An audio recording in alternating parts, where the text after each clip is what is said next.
this island was just a big, clean sandbar. Oh, right. Used to have some epic battles with these common carp here. And there's some really big fish in here. You know, sometimes you get surprised by something.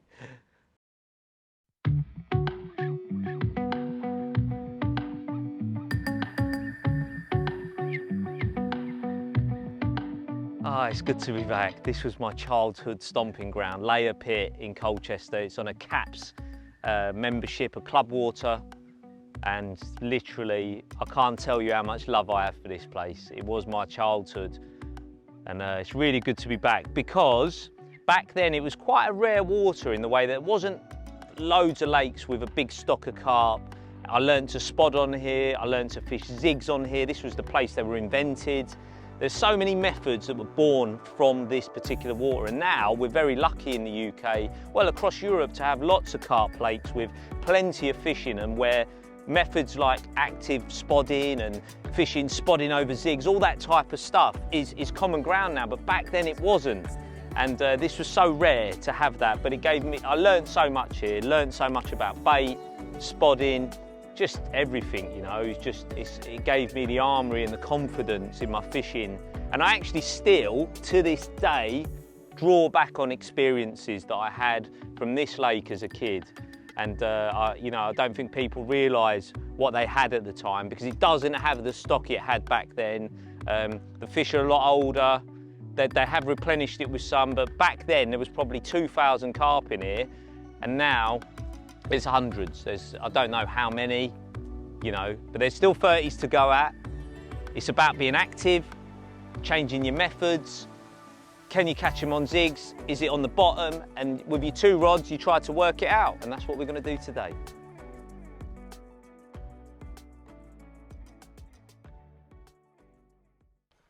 Just looking for a slightly firmer area to put my rigs on. I'm going to fish 2 rods. Use one on a zig and one on the bottom, and then put a bit of slosh over the top. There's quite a few fish showing. Conditions feel good, you know. Right, it is high pressure, but there's a bit of chop on the water, and they're rolling. There are some days they don't roll on here, but the days they do, and you can see them, I feel like you're gonna get one. So yeah, that's a starting point. Get some rigs on, get them cast out, and then get some grub over them.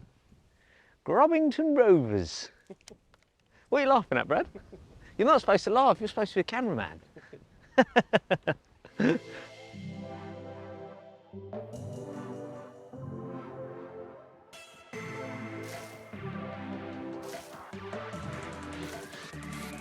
So, we're going to put a zig on one of the rods, and this is one of the products we've got in development. It's called a Zig Zombie. It's a single buoyant mould. It looks like a bug.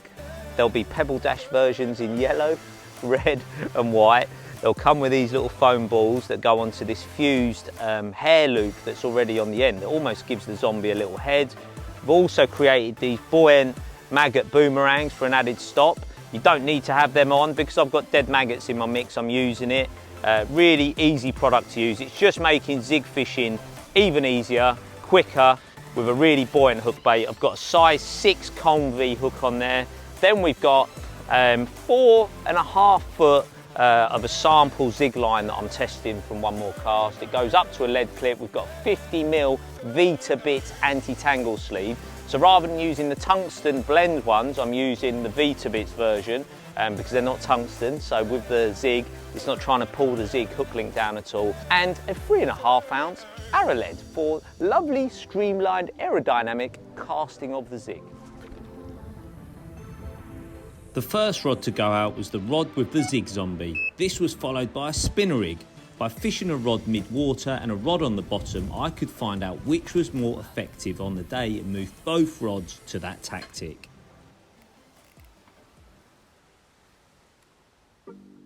So today, of course, I'm back at Layer and I'm going to be spodding. So the mix is quite simple. I've got some hemp in there, then I've got like a party mix. To that I've added a few handfuls of pellets. That's the spod and PVA pellet from Mainline. It's ideal because you've got all different sizes of pellets. Some will break down, some will stay whole. Then I've added some boilie crumb and chops. That's some activate in there, perfect. On top of that, I've then added some of the Super Zig mix from Mainline. That's to then be able to create a nice cloud. I've added some dead maggots as well that I've had in the freezer from Willie's Worms. So I pull them out, I don't throw them away. Sometimes I freeze them. And then quite simply, I've added a load of water to that mix to make it nice and stodgy. And what that's gonna do is give me a column of attraction up and down. So I've got something working for the zigs, but then I've got something working going down to the bottom to work for the bottom bait. And from that, I can decide whether it's the bottom baits I need to use or to fish zigs on both rods. So it's a mix that's going to work for both spotting over zigs and fishing on the bottom. There you go. With the bait concoction complete, it was time to give these active layer pit carp a feed. I was fishing a comfortable distance of 95 yards that was easily manageable in the crosswind, aiming slightly left of my spot and letting the wind ease the spod round. The bait was going out perfectly, and with so many fish in the area, I didn't have to wait too long for the swinger to pull up tight. Big, clean sandbar.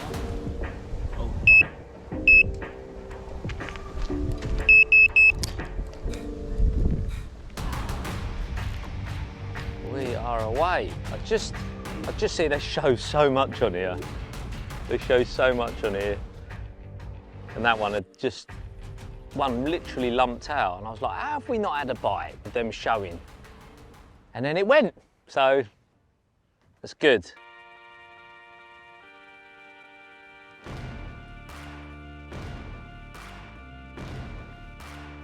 Yeah, old layer, nip one per one. Yeah.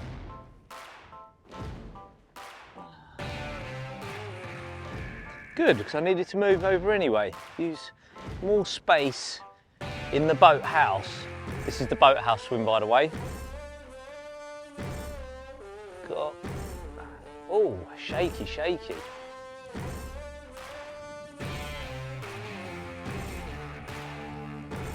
I wonder if it's picked my little zig up in close.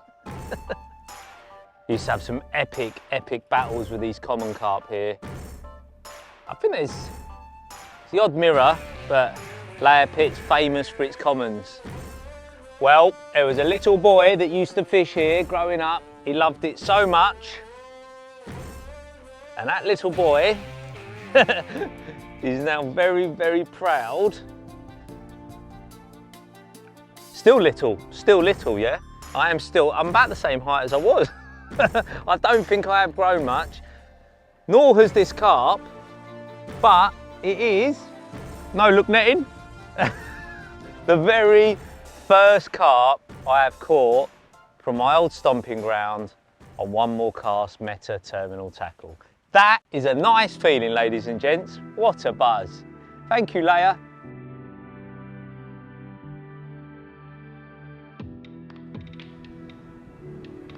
Oh, it's windy. And that is a typical little layer pit common. It's typical in how they look, but they go a lot bigger in here. But we're underway, we're off the mark. We are enjoying it. With the fish safely returned, I checked the small pop-up was balanced correctly before quickly firing the rod back to the spot, hoping to capitalise with another bite. Beautiful.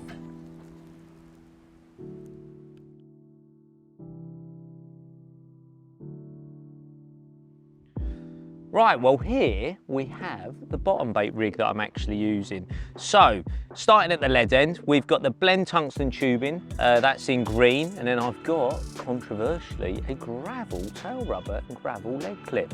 Don't mind it, that's the pin leg clip, all from the Vitabits range, and then I've got a 3.5 ounce arrow lead onto the clip there. So lovely and aerodynamic, it's allowing me to fish comfortably at sort of 25 wraps plus if I want to, without any effort. Then onto the hook link part, which I think is the really important part today. We have the blend coated braid in 35 pounds. And what I've done is I've threaded on the tungsten, the 50mm blend tungsten anti-tangle sleeve onto the hook link. and I've tied that to a size 8 QC swivel that is already pinned in on the pin leg clip. Now the reason I've got the QC swivel on there, you'd be like, well, why are you tying it to it?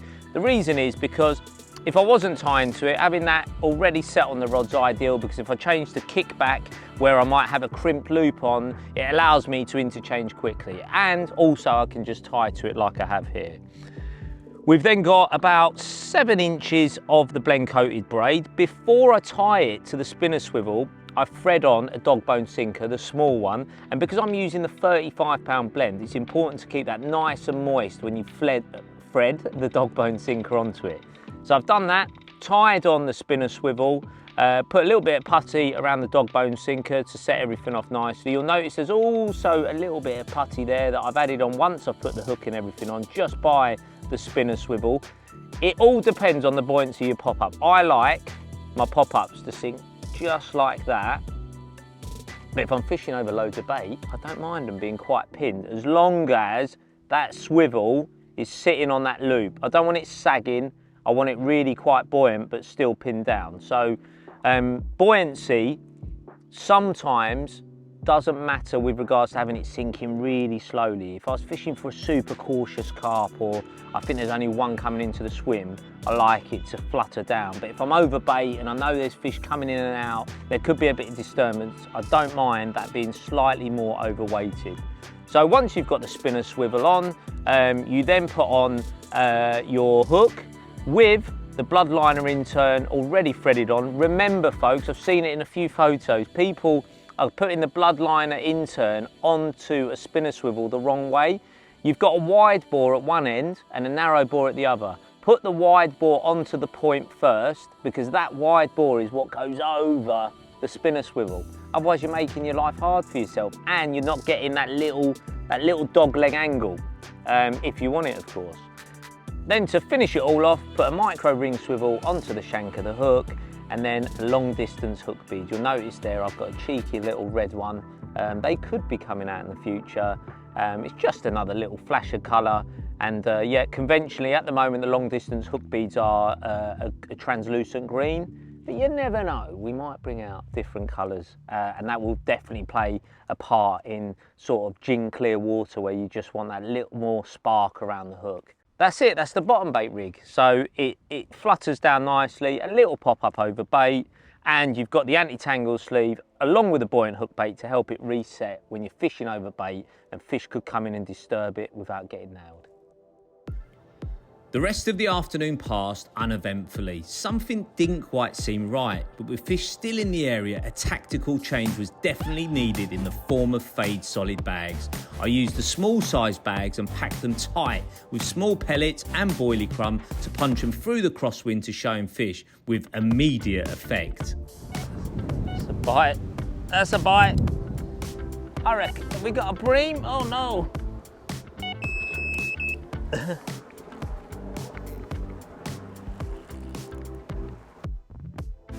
Oh no, you found it quick. My favourite. No day is complete without a bream. Oh, Breamio, wherefore art thou, Breamio? For thou shalt return to ruin another person's day. Tell you what, mate, you're one of the hardest fighting bream I've ever met.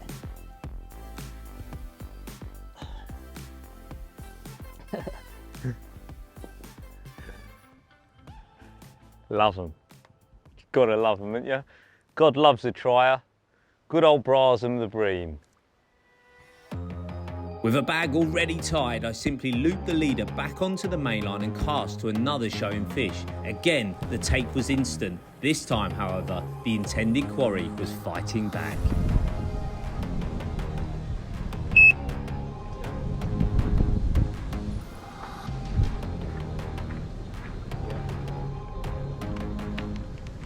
Good, son.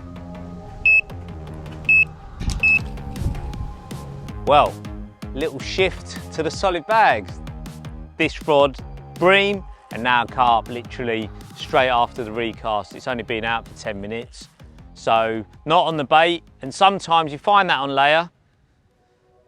You could be trying quite hard over bait, and if the fish are not really having it, you sort of maybe putting bait in on top of bait, and actually a very high attract, solid bag, little squeeze of goo in there, nice little hook bait pellet, activate crumb, and you get your bites. So it's certainly less hassle just casting bags to showing fish.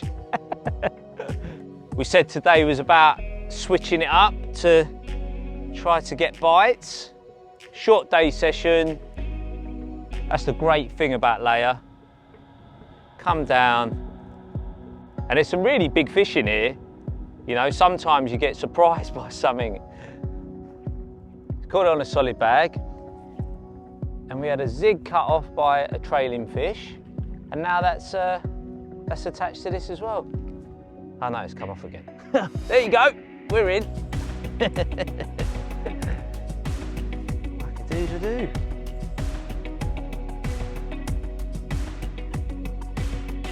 There you go. Nice way to close the day. A little layer common, and it was a switch up of tactics. I like that. Sometimes you're not catching, it's not happening on the bait, and just a solid bag to showing fish gets you action straight away. And that's what fishing these types of venues is all about, you know. If it's not happening, make the change and you can get bites happening quite quickly. You know, it's just a little tactical tweak. Thanks, mate. Good decision. Brothers, top load of that. What does that say? I believe it says one more. No. One more. There we go. What did we just do? Add one more. It did. We did. We had one more, and we caught one more. So if you don't have one more, you've got no chance of catching one more. So cheesy.